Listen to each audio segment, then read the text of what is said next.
now for all the big stories today. Here's the ITV Lunchtime News.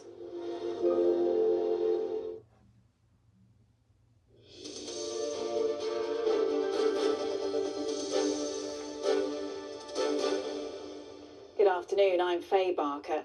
The former chief executive of the Scottish National Party has admitted embezzling more than £400,000 from the party.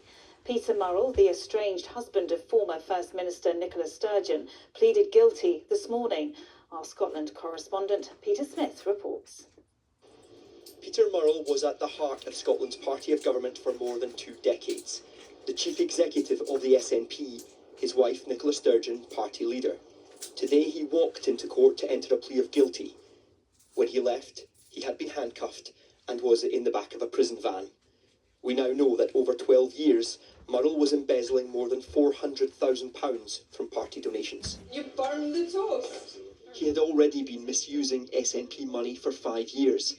Court documents say he was shopping for himself and others. I asked you to do what? I was distracted. Sorry. Murrell's scheme came crashing down with a police dawn raid 3 years ago. Bags of items were taken away from the SNP HQ in Edinburgh. And, of course, that blue tent, erected at the house Murrell was sharing with Nicola Sturgeon as investigators removed items of interest. We now know police found enough evidence to convict Peter Murrell of embezzlement.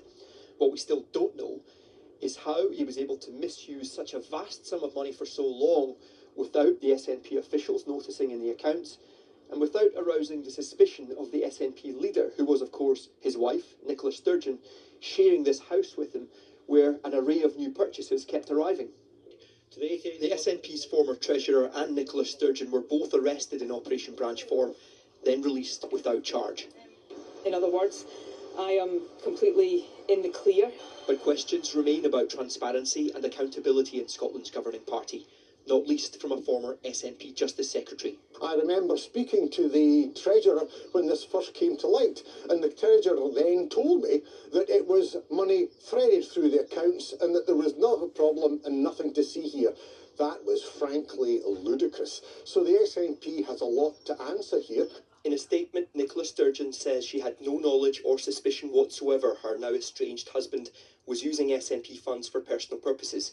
She says she's utterly appalled that he did so and cannot begin to understand why. The SNP is expected to give a statement this afternoon. Peter Murrell, who was once half of the most powerful couple in Scotland, is now held on remand, to be sentenced on the 23rd of June. Peter Smith, ITV News, Edinburgh. Iran says some progress has been reached in talks with the US, but a peace deal is not imminent as hopes of a deal to end the conflict have risen. Oil prices have fallen sharply. US President Donald Trump had previously said the deal would include the reopening of the Strait of Hormuz, which has been effectively closed since the conflict began. And speaking during his trip to India, US Secretary of State Marco Rubio expressed optimism over a potential deal. We're still a work in progress. As I said, we thought we might have some news last night. Maybe today. I wouldn't read too much into it. It takes a little while to hear back. So we have what I think is a pretty solid thing on the table in terms of their ability to open up the straits, get the straits open. The number of suspected Ebola cases in the Democratic Republic of Congo has risen to more than 900. The World Health Organization said the outbreak now poses a very high risk for the region, but that the risk of a global spread remained low. An RAF jet with the Defence Secretary on board had its signal jammed near the Russian border last week. John Healey was travelling back to the UK on Thursday after visiting British soldiers in Estonia when it happened. The pilots had to use a different navigation system as the plane's GPS was disabled during the 3-hour flight. Now, it is a record-breaking day weather-wise, with temperatures beating the all-time record for May. A short time ago, the Met Office said it was 33.5 degrees Celsius at Heathrow in West London. Well, our reporter, Sangeeta Kandola, is at a cooling-off venue not far from there this lunchtime. So, Sangeeta, how's it looking? Well, Faye, as you say, it is official. Within the last half an hour, it has been confirmed today is the hottest day recorded in May in the UK, a scorching 33.5 degrees Celsius at Heathrow. And we haven't even reached the hottest part of the day yet.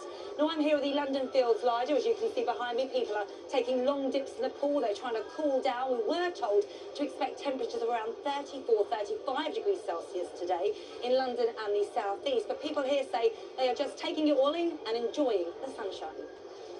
Literally, as soon as we got up this morning, I was immediately saying that we had to come to be in the water for a bit. It's the only way to get the temperature down. So, yeah, it's been boiling, obviously.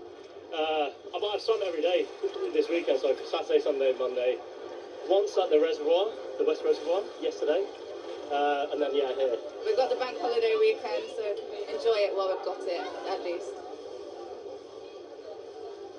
Well, as people enjoy the sunshine, we're also being warned again about the risk. The UK Health Security Agency still has an amber heat health alert in place for large parts of England until Wednesday. And that means a significant impact across health and social care, particularly for the over 65s and those with health conditions, including children. So we're being advised to enjoy the sunshine, but stay safe in it as well. Stay indoors between 11 and 3 p.m, including your pets. And places like this are expected to get even busier over the next few hours on this record-breaking day. Sangeeta, thank you. And finally, what better way to spend your bank holiday than chasing after a wheel of cheese? Here they go! 2026 is underway. The cheese goes off to the right-hand side of shot. Well, Germany's Tom Kopke made it a hat-trick of victories in the main event, racing down Cooper's Hill in Gloucestershire in just 15 seconds to win the world-famous annual cheese rolling event. Kopke's prize, a 3.5 kilo wheel of double Gloucester, worth around £75.